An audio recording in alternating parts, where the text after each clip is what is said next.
ప్రభువు మీ యొక్క ప్రతి కన్నీరును, ప్రతి కష్టాన్ని, ప్రతి నష్టాన్ని చూశారండి. మీ వద్ద నుండి మనుషులు వెళ్ళిపోయినప్పుడు ప్రభువు మీకు తోడుగా, అండగా నిలబడ్డారు. మీరు అలసిపోయినప్పుడు ఆయన కృప మీ వెంబడి నిలబడుతుంది. మీ యొక్క హృదయం విరిగినప్పుడు ఆయన మీకు ఓదార్పునిస్తూ ఉన్నారు. ఈరోజు మీరు ధైర్యంగా నిలబడ్డారు అంటే అది మీ శక్తి వల్ల, మీ బలం వల్ల కాదు.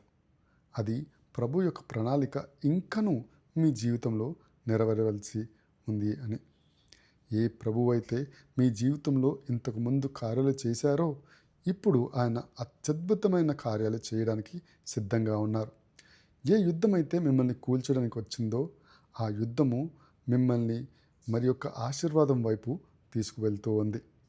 బైబిల్ చెప్తూ ఉంది, మీలో ఏ మంచి కార్యము నేను ప్రారంభించానో అది నేను పూర్తి చేస్తానని. కాబట్టి ధైర్యంగా నిలబడండి.